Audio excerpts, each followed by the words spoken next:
What's up, everybody? Back again. Warp Charge Gaming. It is I, George, and I'm here with Chris and James.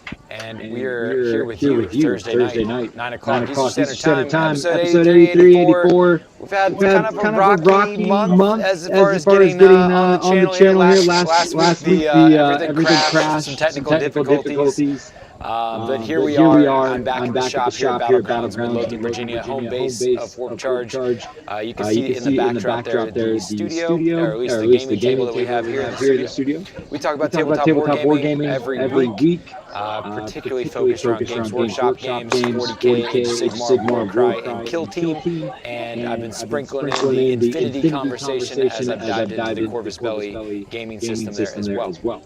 I hear that's a decent game. It's a pretty damn good game. But I won't get too sidetracked.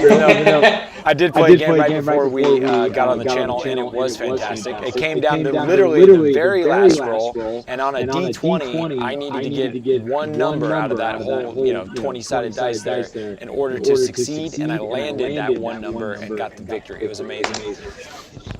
Always a good feeling. Yeah, it was crazy. Win or lose, it would have been awesome. But that was pretty. It was to win by 1 point by a ball's hair of a single dice roll of a D20 was pretty exciting.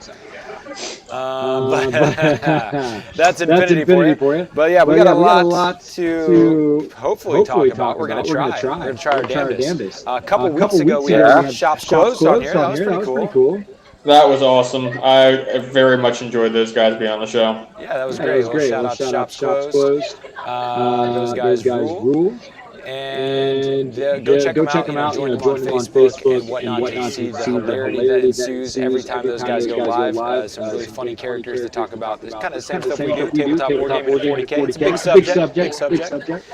They've been dipping their toe a lot in the whole Blood Bowl arena, which is something that I would like to at some point test out. I know James was talking about hopping in there as well. Also, dude, I'm so excited about it. Really? Good. Yeah, James is excited about other games. Good. Ooh, nice. Ooh. So it's my center pitch for Blood Bowl. That's awesome with the Warp Charged logo. It's cool. It looks like maybe clay or something, but that was 3D printed, yeah? Oh yeah, of course it was 3D printed. Right? We do that here. That reminds me, our homie, I believe, where is he at? Sweden. Our latest Patreon giveaway, our reward that we give out for our Patreon members. The latest cat, I'm trying to recall his name off the top of my head right now. I think it's Sebastian. It is Sebastian. Sebastian lives in Sweden. We have Echo, bro. Echo? So much echo. I see that. I see what they're saying. Ruh-roh. I hate my life. There's no good reason for echo right now.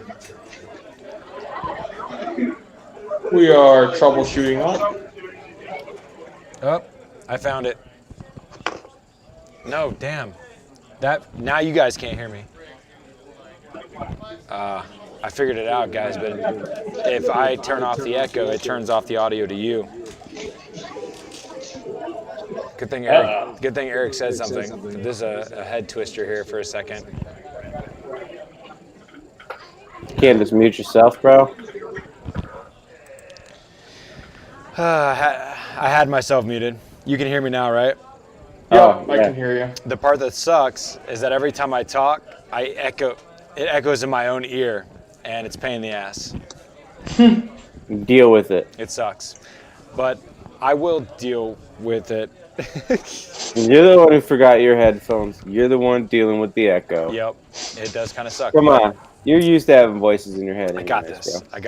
It's going to be okay. That's the reason you guys see 3 windows right now is that I am making this work. You know, ghetto is another way to say resourceful.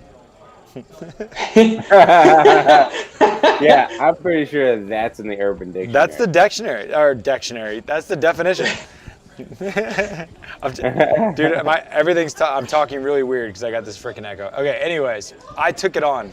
Now it's not on you guys, so it's all happy. Yay! The world. We were talking about games, talking about shops closed, Necromunda, Blood Bowl. Those are games getting in. James got a Blood Bowl. I'm actually painting up some Necromunda models as we speak. Yeah, for other purposes, yes. Damn right. These are my Gene Steel alkylets. How many of those do you have, Chris? So I'm doing the detailing work on the 40 that I keep saying are done, but like normally I would be the kind of person who's like, I'm not going to do any of the highlights. I'm just going to put them on the tabletop and no one's going to notice. I've actually kind of been doing some of the detailing work because I feel like it. I mean, these 40 are basically done. I should have my magnetic case arriving in the mail tomorrow, which is exciting. And that's when I'm going to start gluing these guys to bases and start moving on to the next batch of like 60 of them. And this to make some sort of like super cheesy list you've been thinking about? I mean, I think it's kind of cheesy, but at the same time, it's something that you don't see every day. It's going to be literally 130 alkalite hybrids for Gene Stealer Cult. It seems, I mean, when you 100 plus models usually is pretty good. Why would that be good in this case, Chris? So the alkalite hybrids, points per model, literally with stratagems and vigilance stratagems and the right heavy weapons, one squad of 20 of them can take 2 knights down in close combat. That's no big deal.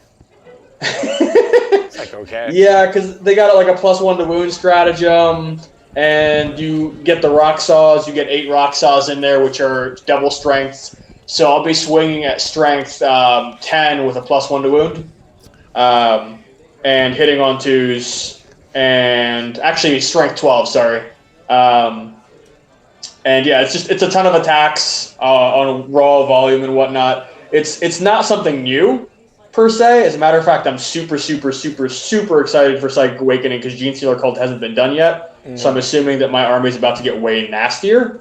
Mm-hmm.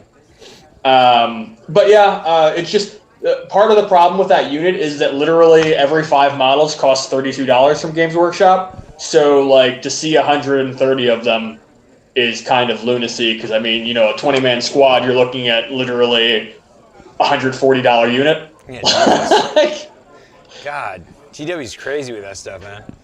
You're not wrong. So like it's, you know, I mean it's literally a cost prohibitive army, literally, and I think it's going to be fun. I mean, you know, there's going to be matchups like one of the big concerns I have is the army has basically nothing to deal with like fly. Like if I see like a flyer heavy list, I can't charge you. I have nothing that has fly. I have no guns good against you. It's pretty much try to boots on the ground you. Yeah. Also, another big thing is the new Space Marines. What is it? The Intercessors, the thing that have a 12-inch bubble of you can't deploy next to me. That really hurts my army, like in a big way. Yeah. But I don't know. I think it's going to be a fun army, win or lose, and I at least want to get this army on the table. It's the army I'm bringing to the Warp Charge Major in February. And once that's done, maybe I'll start focusing on Tyranids again, because I really want to build a really shooty Tyranid list, especially after the new chapter-proof stuff. Some really saucy stuff in there. Yeah, you just reminded me that I played a game of 40K the other night against Mike, and he ran like 3 Tesseract bolts against me against my Space Wolves. It was pretty funny. But he was trying to put his Tesseract Volt like up on a building, and reminding me about if it sits, it fits, and like the new ITC ruling they did for LVO for like repulsor tanks and stuff like that. And when I tried to look up the rules, it wasn't easy to find. So I was going to pull it up and talk about it here. I saw also like some images where they show models charging up onto a ruin, like when a guy's on a ledge, and how they had kind of particular rules for that.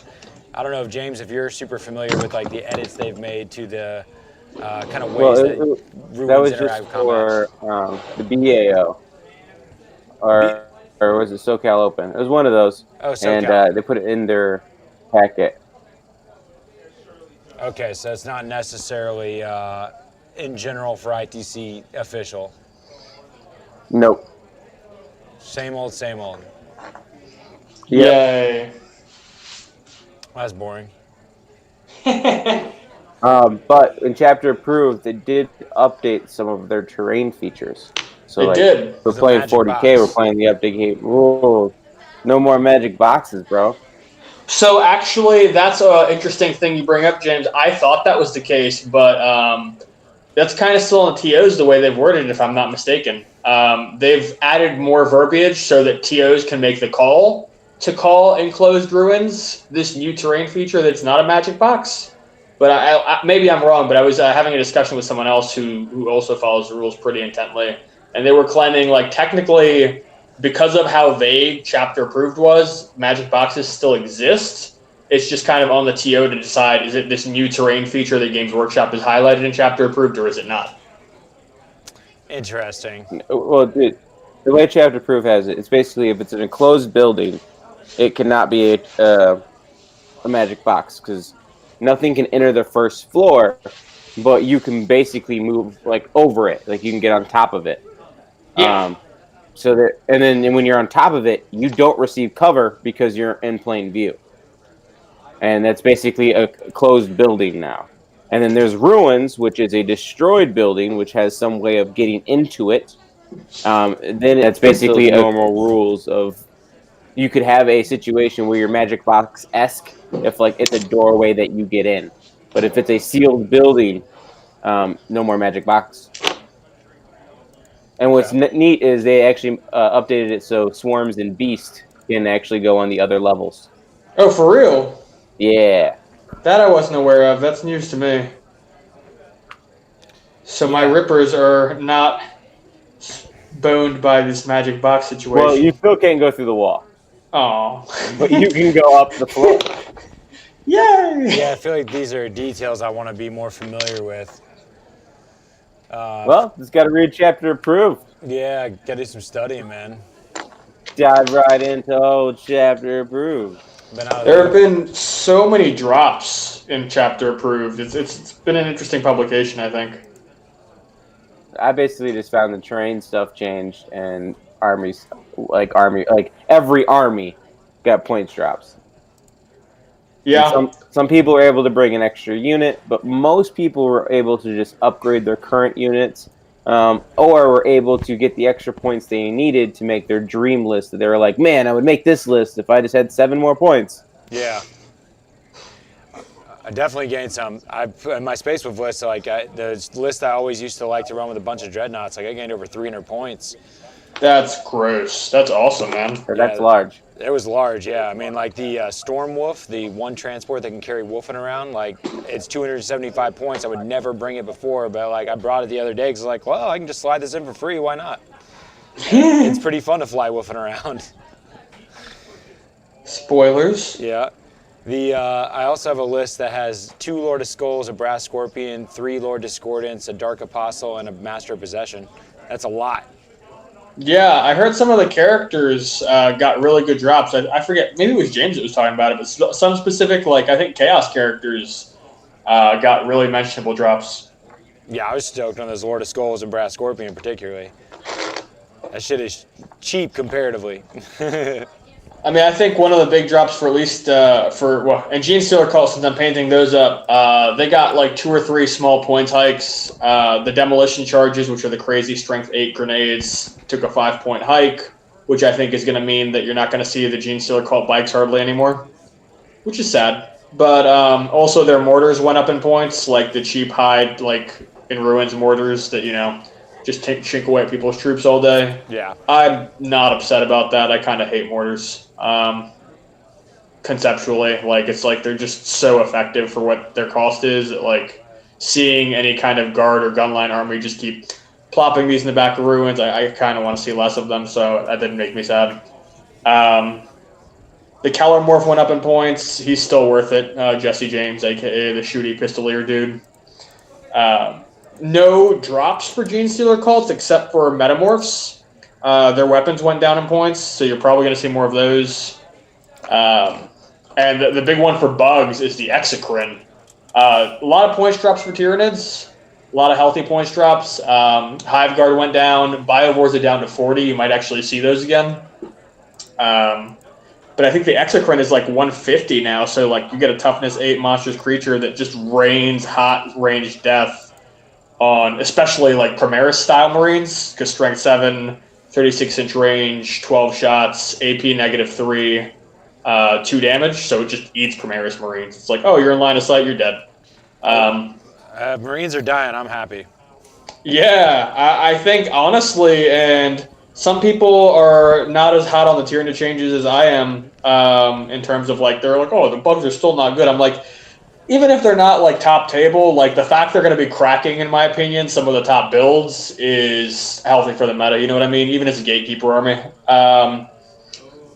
At the end of the day, if bugs are something that's like pure Tyranids, I think are actually be doing really well against a lot of the solid Marine builds, just because of this kind of stuff we have.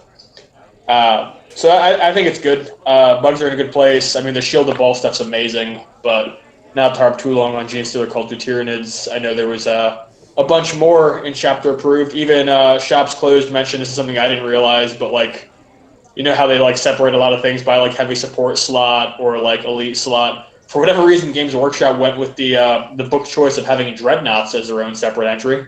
Well, the thing is if you look at the index, like if you actually bought the index from Forge World, that's how their chapters are set up. Like it's a Dreadnought section in the book.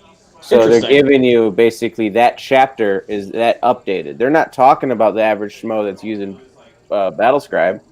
They're talking about their books that they're updating the information on. Interesting. Because if you go to all of it, like that, even the continuous of the page they screenshotted, it has like the other chapters of things. Like in the Chaos version, there's like Demon Forge, and then there's the other stuff. It doesn't go like heavy support, elites, anything like that. I got you. Yeah, so they're just staying true to their publication, not what you expect them to do. I wish they would update that publication. Some bitches. I mean, Yeah. I guess they updated the rules, or the points. Excuse me. They did upgrade the points. I mean, that's one big thing for bugs. I was happy to see the Malanthrope went down from 140 to 120. My standard list from chapter approved, the shooty list, gained about 90 points, give or take. Not a huge gain, but the list also fundamentally changed. So I think for Tyranids, you're going to see me start running like a bunch of Hive Guard and like 3 Exocrines and no Tyrannofexes. Just because, you know, I mean, 36 shots that are 2 damage each and neg 3 AP are good against a lot of things. Yeah. See, not a lot changed for me. I mean, I maybe got like 60-something points back. It allowed me to upgrade things where like I had 2 units that weren't fully upgraded with the gear I wanted to match the other units in the battalions. So I was able to do that. And then I had the dilemma of, do I take my Exalted Champion with a Chain Axe and make it a Gorefather, or because the power or the hammer, Thunder Hammer, went up. Those went up a lot. 40 points. They did. They went up almost double. But it's basically the same thing, except on 6s with the Gorefather, it can be mortal wounds instead of normal wounds, and you're strength 6 instead of strength 8. But other than that, they're flat 3 damage, and they're coming in the same AP.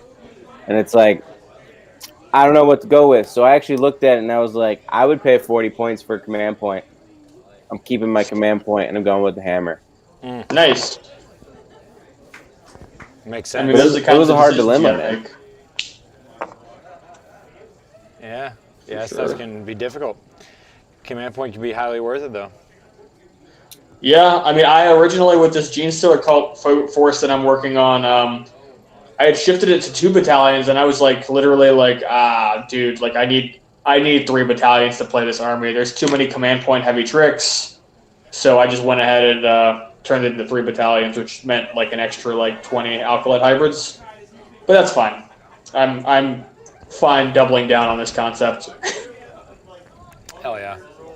Plus, I think it's cool to have a Horde army. Like, you know, it's especially considering that I kind of do a lot of Monster Mash with my Tyranids.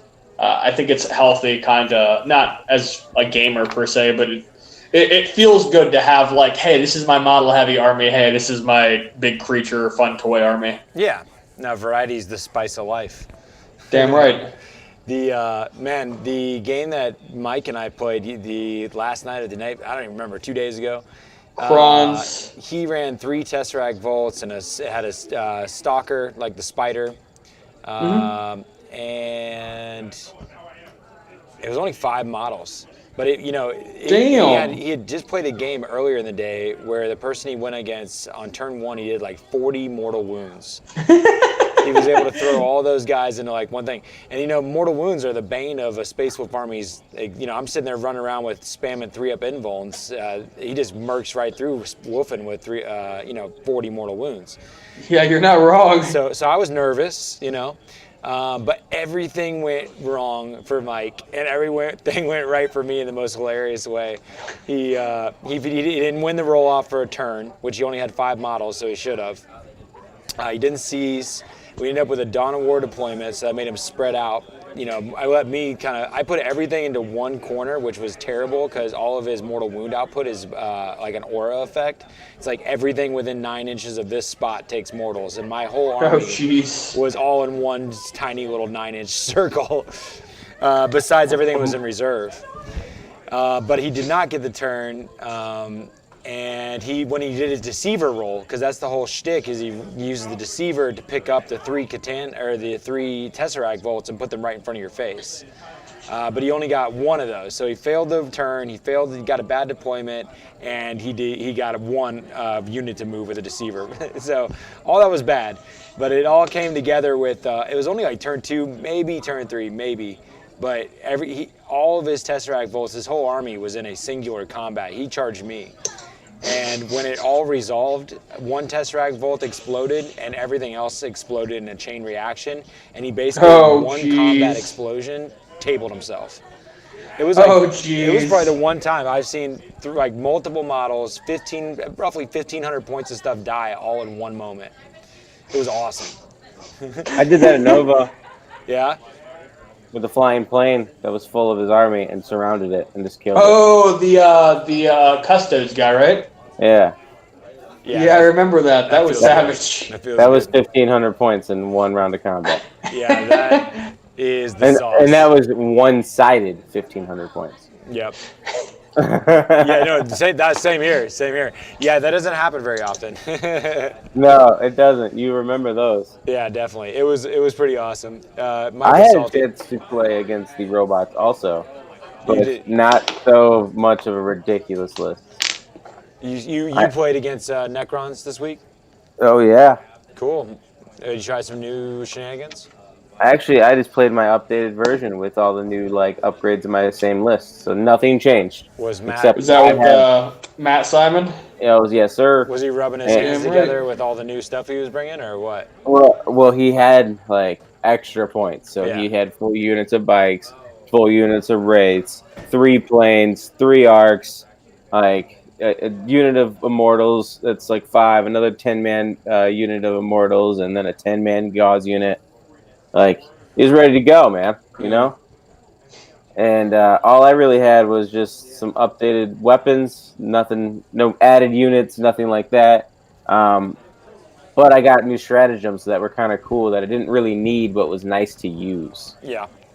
I just played some classic ITC, rolled everything out. I got to deploy first my whole army, so I got to go first because you didn't get the seize.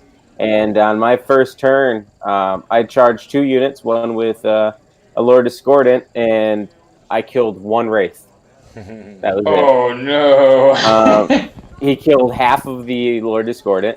I had a unit of Berserkers. I used a new stratagem where I get to start 9 inches before my deployment thing and then move from there. So I had a long charge, but I still made the charge. But he had an Overwatch, and he killed my entire unit in Overwatch. Oh, what the So my turn 1, I killed nothing. He killed 1 of my units. His turn 1, he killed, I think, 4 of my units.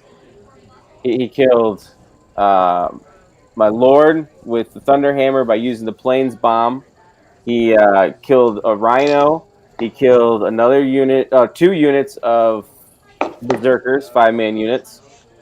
And I was able to kill all his wraiths in combat when he was stayed in combat with me this time. Mm-hmm. And that was down to 2 wounds. So he just destroyed half my field. Yeah.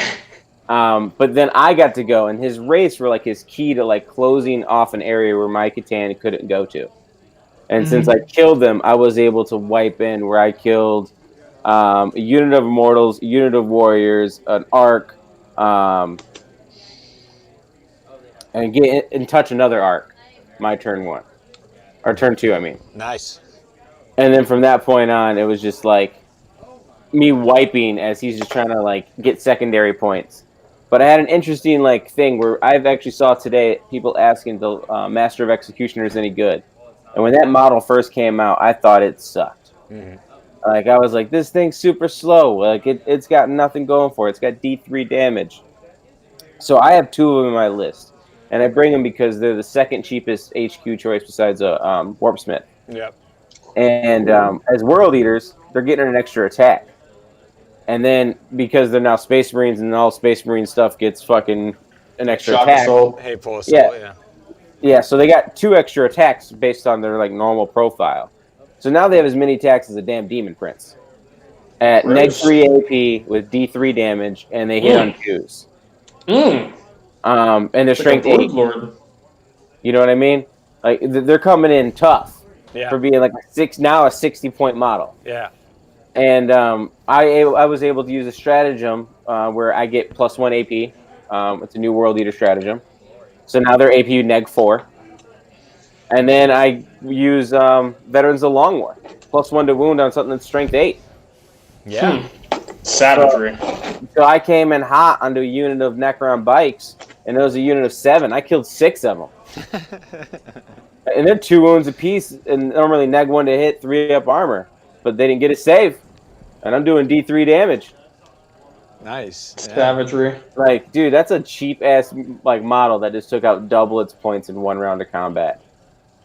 Yeah. And all I had to do was just ride in a Rhino for a little while and then leave it. And leaving the Rhino, you get an extra 3 inches. And what's super sick about that rule that I didn't get a chance to do, but I was hoping to do, is if there's a character within 6 inches, you can heroically intervene 6 inches to the nearest character. So normally you just get a 3-inch heroic intervention because you're a character.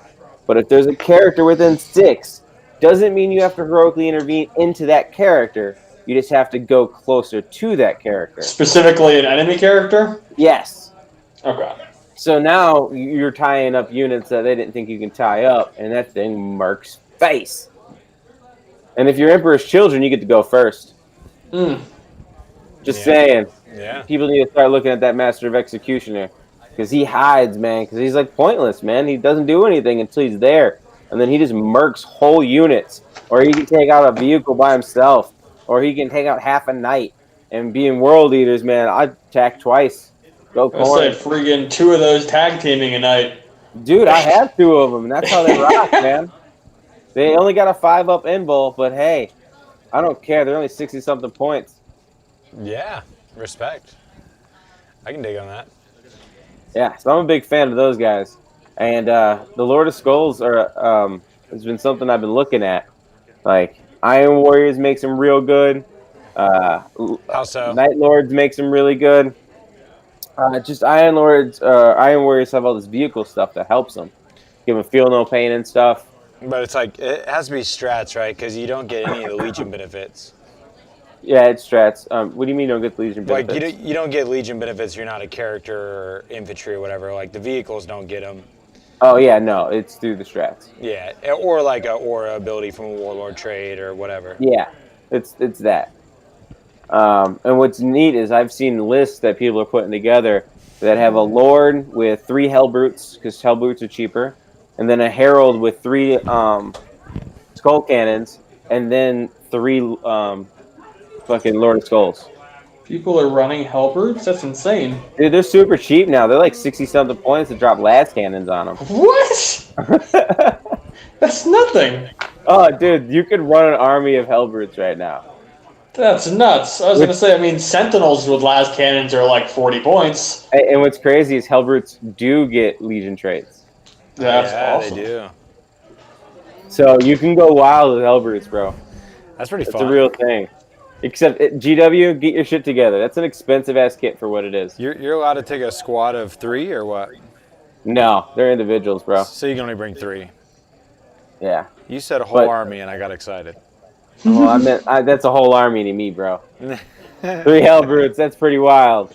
I mean, you were playing with Mike the other day. He ran 5 models. 3 models is basically half an army. His models had 28 wounds each. Yeah. They sure did die. In case Mike's out there. Fuck you, There's Mike. good stuff out there right now, man.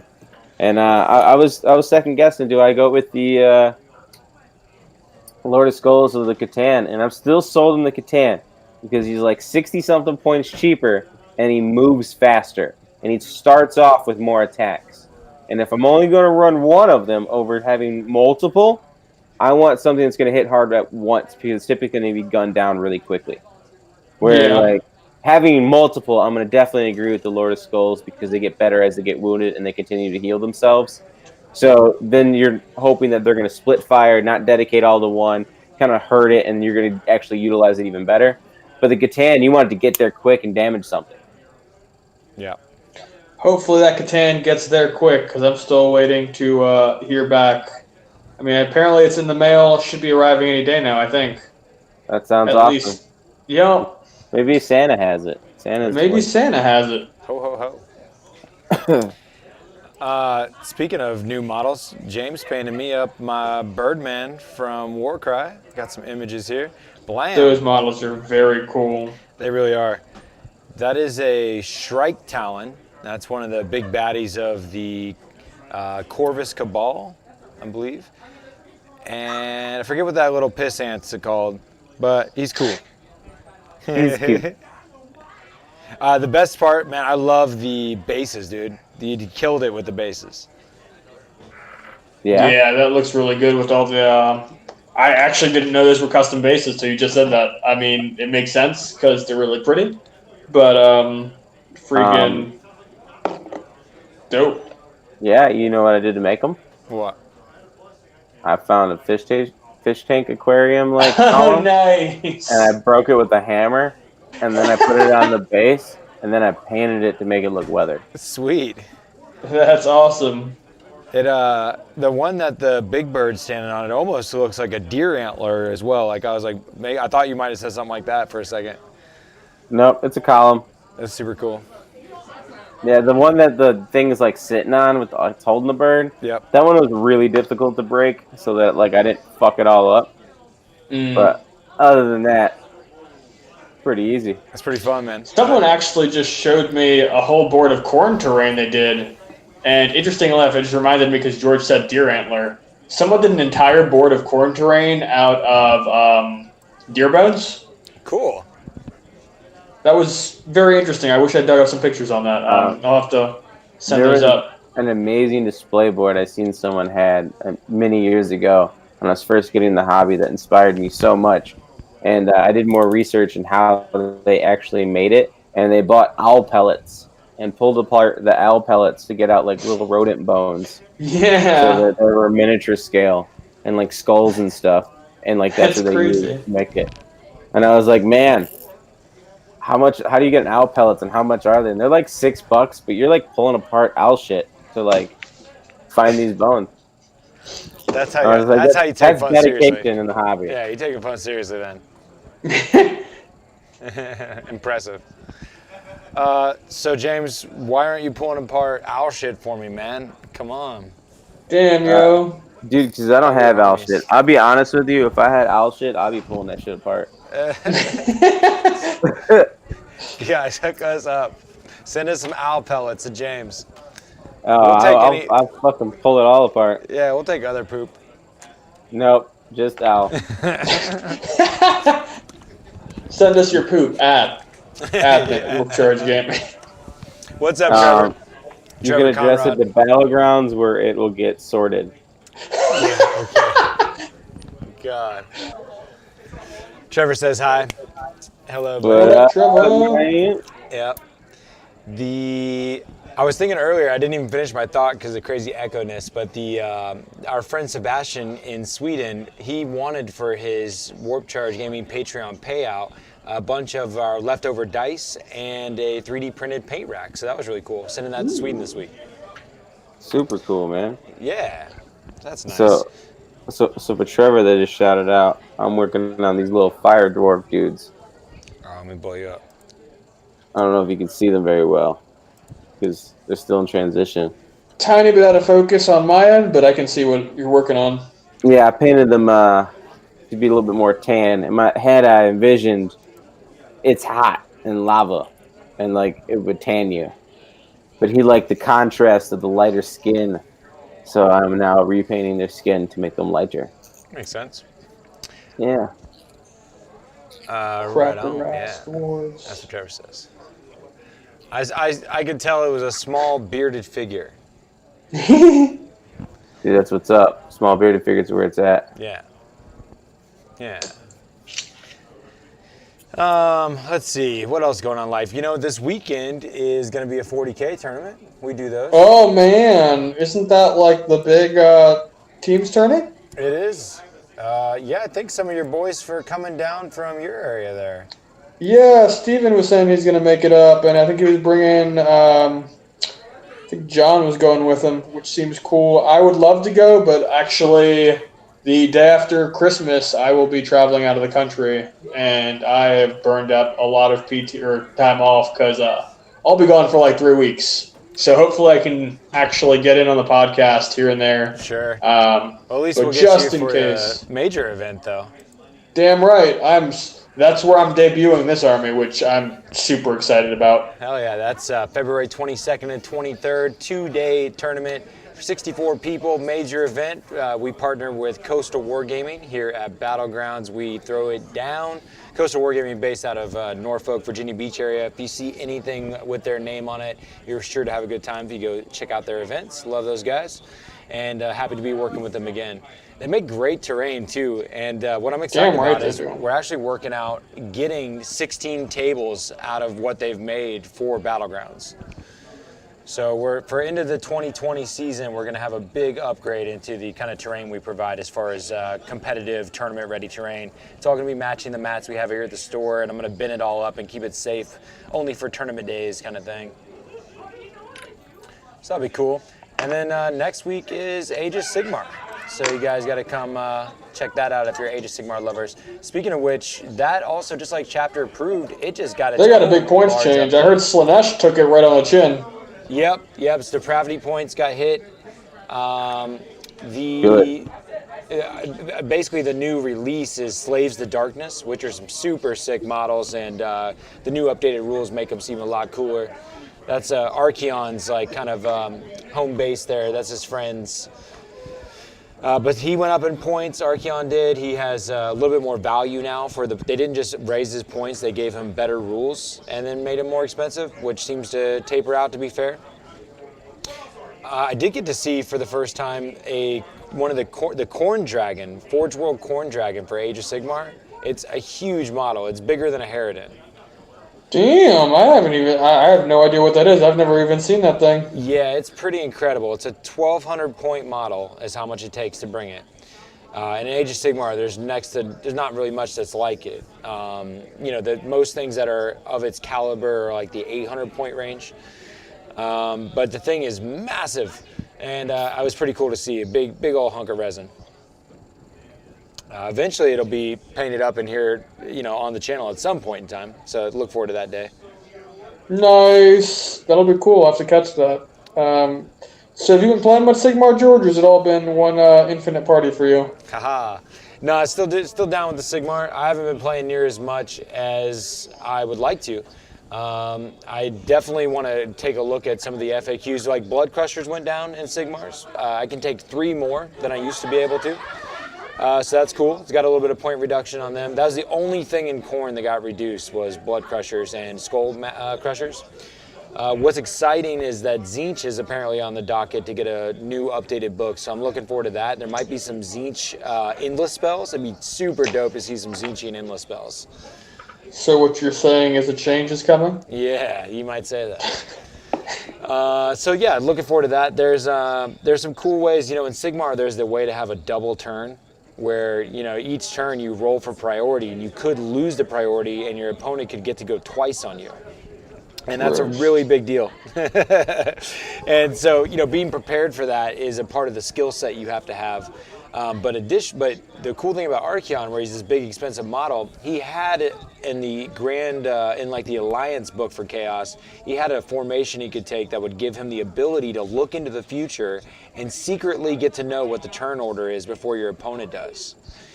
So that seems really powerful. Yeah, you get to know if you're going to get a double turn or if they're going to get a double turn, and then you can like kind of play, trickily on whether that's going to happen or not. The cool thing now, that used to be expensive formation you had to take, but now you get to do it. It's actually like a Legion trait now. So you don't have to take any sort of formation prerequisites. You literally just kind of choose it as your free Legion trait, and you get to do it. Gross. So that's really cool. I want to play with that. I definitely need to expand the Slaves of Darkness arsenal to be able to kind of run that stuff properly right now. Man, why are they nerfing Slaanesh? I got 3 Fiends of Slaanesh I need to paint. Yeah, dude, you got to get up in there. My man Daniel Booth, he was saying that Depravity Points was a good change, he feels, and it's still really strong. I agree. Slaanesh almost felt broken every time they hit the scene here at the Battlegrounds tournaments. They're wrecking people, and usually in a kind of a feels-badsy way. So Slaanesh going down a little bit in power level doesn't bother me any in Sigmar. Slaanesh does go down. You're rocking him, dude. You're nailing him. Trying. Oh, damn, dude. I've had a Sigmar tournament picture up forever now. People, Dude, friends. I thought you had it up for a reason because of all the screaming in the background, like Slaanesh was doing something naughty. Maybe. Screaming, tears, You never ecstasy. know. Battlegrounds is a wild, crazy place. What else is in life? So yeah, we got a tournament this weekend, doubles tournament. A lot of the main question I've been getting asked is if people can like double up on their combat doctrines. Like, can they get the super doctrines even if they're 2 separate Space Marine factions? I'm like, no, you can't. Damn, no you can't. Yeah, but come on. Look, can I do all this cheesy Space Marine shit? The answer is no. No. Dude, what if it is yes? Then I'm gonna try to say no. They better be able to like explain themselves. I'm not gonna read anything. So one of the interesting things I saw with Chapter Approved, there was, and this is no indication of like the meta meaningfully changing, per se, but there was a GT recently where new Marines didn't even make top 3. 2 of the top 3 was Eldar, and there was a Chaos player as well. That was interesting to see. I wasn't expecting to see Eldar back there, especially that I felt like a lot of the... I was celebrating when you were explaining that, but then you said Eldar, and I got less happy. Yeah. Yeah, I wasn't expecting to see Eldar because I didn't feel like a lot of the gamers were super excited with Psychic Awakening for Eldar. It just didn't seem like the build your own chapter stuff they got was super exciting to them or anything. I talked to Connor a little bit about it. I was picking his brain the other day, just seeing what his feelings were. And I mean, it seems like they've got some cool toys. He was throwing me out like a really aggro list he's kind of working on that was definitely scary to discuss in terms of what it was capable of, and without giving away too much of his sauce. But, there was some grotesques in there. I hate seeing grotesques. They're just so hard to kill. But I don't know. It's good to see not Marines doing well and not Tau doing well, because like I get frustrated when all these gamers are like, "Oh, dude, Marines are too good. Marines are too good." It's like they're not beating Tau though. Tau is still dominating the meta overall. You know what I mean? Like it sucks that the meta is mostly drones and even Tau players are tired of it. But if they're not the ones finishing first, like, I don't know. It becomes kind of like tenuous, I think, to make that argument. It's like, oh, Marines are too good when they're still not winning. Yeah, that's fair. That's fair. So I'm just glad that I'm seeing early results post-chapter approved where neither of those factions are winning. Yeah.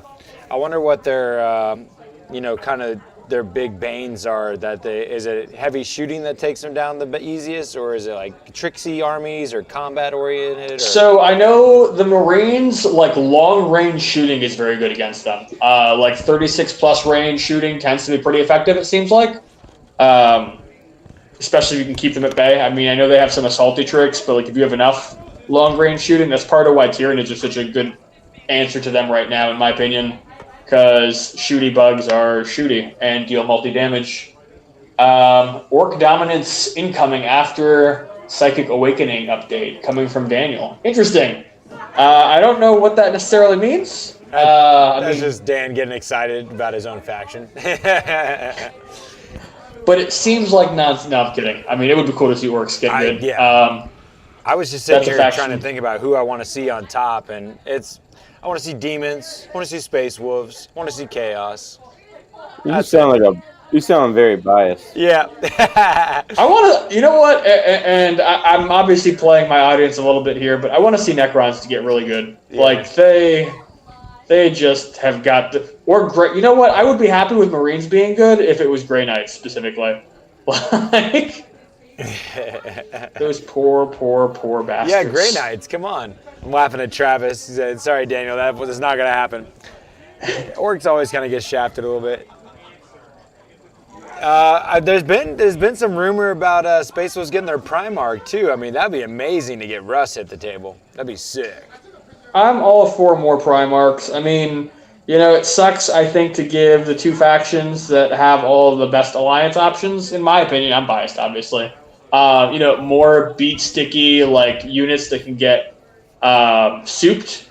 But I mean, dude, like they're Primarchs. They're so cool. I mean, I don't think anyone was upset when Mortarion rolled on the scene or Magnus. Right. I'm actually going to be building Mortarion for someone here shortly upon my return from Chile. But I got quite a bunch of commission work and art projects to be working on, so that's exciting. And I haven't ever got to put together Mortarion. They were like, hey, I got these models to work on. You want to work on this? I was like, dude, is that a Mortarion on your list? Yes, absolutely. Nice. Brave man.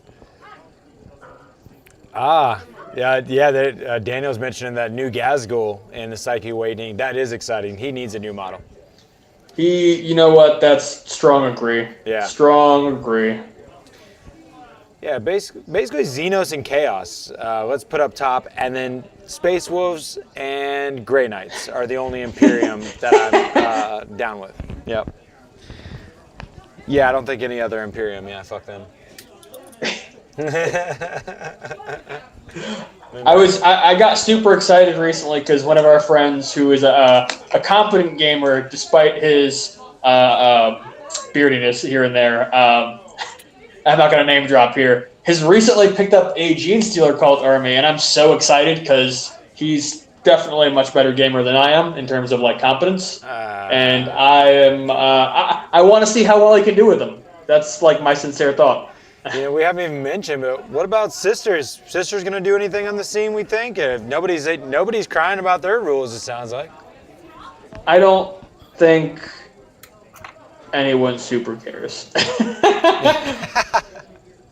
I know. We get a few isolated. Actually, it was super cool. I forget the guy's name. He's in my Tennessee Wargaming chat. I think his name might be John, which, you know, it's a good guess, even if I'm wrong. But he had a beautiful Sisters army, like all of the old school models, the day that I took pictures at one of the tournaments up here. And, I mean, just seeing, like, dude, their tanks are awesome. The new sculpts are beautiful. The, not a Redemptor, the Penitent engine. Dude, the thing with, like, the prisoner, like, strapped into it that's like a dreadnought. I would be totally down to work on those for some people, because, I mean, it doesn't get much more metal than, like, a psychotic prison inmate sentenced to death, like, strapped to a giant dreadnought that electrocutes into, you know, like, killing stuff. Like, that sounds pretty cool. To me, bro. What'd you say, James? Sounds lame to me, bro. They're all religious zealots, and I have no tolerance for that. Nice. I mean, it's kind of like if Korn and the Word Bearers had a baby. Dude, you know what? Just make Korn great again. Yeah, make Soul Grinders great again. Just make Korn great again. Yeah, that'd be good. I want to see Chaos Demons on top, dude. I want to see Chaos Demons be so amazing that there's like no reason at all to put Chaos Space Marines inside their list. Just pure pure demons. Oh, that was actually one interesting point. That's one of the few things I remember from the GT results. The person brought some Death Guard, like you were expecting to see kind of like the plot of the Plague Bearers and whatnot. But instead, especially because with Chapter Proof kicking in, Plague Bearers got a little bit of a points hike, 1 point per model increase. So they're not as good. Dude went super balls heavy on Nurglings as his scoring troop. So that was, Nurglings have consistently been good. I've often despised them because they're such a pain in the butt to kill. But I think that's kind of fantastic. Yeah. I think that's kind of one of the things we're going to see more, especially now that the meta's changing a little bit. I mean, Marines can put out an obscene amount of firepower, so like a lot of models is not necessarily the answer. And I mean, Plague Bearers not being the staple of scoring right now for Chaos. I'm intrigued to see how that plays out. Yes, that is interesting. I've heard before of like the trolley list of bringing a ridiculous amount of Gretchen or bringing a ridiculous amount of Nurglings, where the board is basically just nothing but a sea of bodies. I think that's hilarious. I read recently, and I don't know if it's true or not, but there was a 40K story on Reddit about this dude who bought one of the like Imperator Titans, like the super giant cathedral warhound titan on its back. And he's all excited because he sees this orc player show up and he's like, all these models are about to come. He's like, oh, this orc dude's about to have like nothing but vehicles that are like prime targets. And this orc player rolls out with a cart and just starts unpacking Gretchen. He's like, oh man, you got a lot of Gretchen. How many you got there? And the dude literally brought like 10,000 points of just nothing but Gretchen. just Dude, like, that sounds so wild. Disgusting. Like, what? What do you even do with that? It's just like, yep, I'm not gonna win because there's just way too many Gretchen. Yeah. Yeah, that's all the funs. There's only so much fun to be had in this game, and that person's gonna take it all. They definitely win an award for owning more Gretchen than anybody.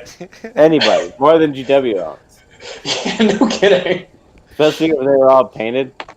Yeah, I'm hoping they're all painted, but if not, still, it's an impressive amount of models. Cool if it's not painted. I just want I agree. That bucket, like the bucket dump across the table. That's what I want. Just How many attacks you get with those Gretchen? I'm not even gonna roll them. I'm just gonna keep moving them forwards. Yeah, you just tell me who. Just tell me where. Point somewhere. I'll start picking them up. No big deal.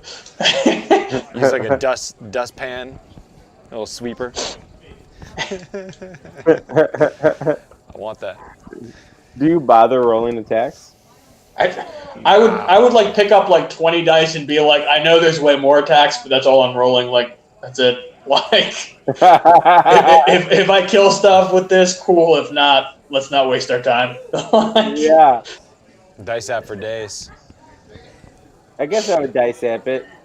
Yeah. Yeah. That's probably a good bet. You just don't come to the table with dice. Have you ever met somebody that's like they don't like dice apps? Like they're like whatever about rolling them, whatever about statistics, but they just literally think that if you're a dick and bring a horde of guys, they're gonna make you sweat, make you bend over, make you count a bunch of dice. They're gonna hey, it's your fault you brought all this shit. That's you go ahead and stupid. roll. I haven't seen that, but that sounds like someone needs to get kicked in the dick. Oh, I've totally seen it. Later, Hey. Travis. I have the dice app and I've used it in games, but I've rarely used it myself. Like even when I played Horde style, I rolled that dice app. That dice app mainly helps me when I have an opponent that does not have the dice app, has so many dice, they're struggling to count all their dice, and I'm like, hey man, you want me just to put it in here? You can hit the button. Totally. Totally. No, that's about right. I'll let you hit the button. I have seen people laugh though and just be like, "No, you got to roll them, dude. Like, sorry if you run out of time." I mean, it is funny though. Like, if it is an optional thing, unless the tournament organizer like says that it's a part, like it's cool, you can use it, that your opponent can't shut it off. If there's any sort of thing that's like, "No, I don't like the dice app, so I don't want to use it," then they can force the fact like, hey, we're on a chess clock. Don't use your dice app. That's your fault. You brought a horde. Deal with it. That's absurd and makes me angry on a visceral level. Every GW major event.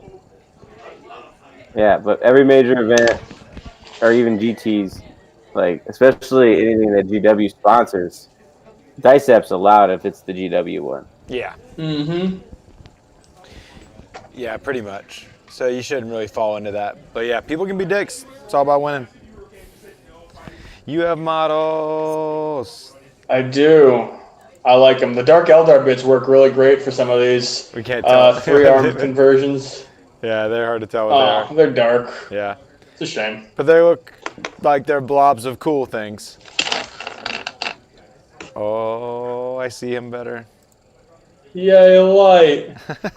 I like light. Nice, dude. Chris is painting. Damn right. I don't normally paint when we do the live show, but don't have my Well, he laptop in does. front of me. He's wasted. Yeah, no kidding.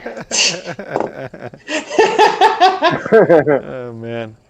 Let's see here. I think we are getting close to the end of this episode here. Is there any major topics we want to cover? James, anything you're thinking about? I don't know, man. I just don't know. You know? James doesn't know. Hey, but seriously, this is the last show of the year. You understand that? I Nah. don't think you understand. This is the last show of the year. And next time we have a show, it'll be a new year. My God. I could be lying, I don't think you're right. but I think I'm right. I barely know what day it is. It's Thursday the 19th. Next Oh, Thursday is the obligatory. 26th. Next Thursday is the day after Christmas. Yeah, I'll man. probably, Alright, so we got one more show. be able to get on that show. Because I think I leave like the that's the last 26th show, at like 11 p.m. Well, it's been a good year. It's been a good year. You're not wrong, man. Did multiple major events this year. Yeah. There's a lot of things to come. The 2020 is a big year. We should set up like a montage video of like a bunch of the stuff we did this year. That's true. Yeah, In montage. memoriam. Rocky. I want your fucking New Year's resolutions, bitch. Oh, Make happy money, be happy. resolutions. You better have those ready. Mine's I want the same every time. I want people here ready. I don't care if you say you don't believe in those things, but man, you should always write down your goals, bro, and say them out loud. Be accountable. You ready? It's the only way to get them done. Make money, Well, be happy. yeah. I don't know about this whole be happy nonsense, but I'll make a little bit of money. I'm going to make money, be happy, yeah? Shit. I don't care about money, man. I want the government to fail so that money doesn't exist. Oh. I want the weak to sink and drown in their own blood. Respect. Telling you, man. Backup plan for me. Just- We got citizenship in another country. Are we still live right now? I mean, Not, yes. Yes, we are. damn. Go PLK. You finish that model. Yeah, you can do it, buddy. Well, we're I gonna believe be in back. you. We're gonna be back for another episode, and it's gonna be great. There's gonna be 40K this weekend, 40K team tournaments, so tune in. Next weekend, Age of Sigmar. February 22nd, major tournament. Get your tickets. Come on down. But yeah, we're all busy people doing busy things, and excited for Warp Charge and what it has going on here in the future. I hope you guys stick around for the ride. And yeah, you guys keep taking fun seriously. Damn right, Matthew. Burn it all down. Yeah, and go watch the South Park episode about strong woman. I love you guys. Appreciate you. Keep taking fun seriously. Catch you next time. Peace.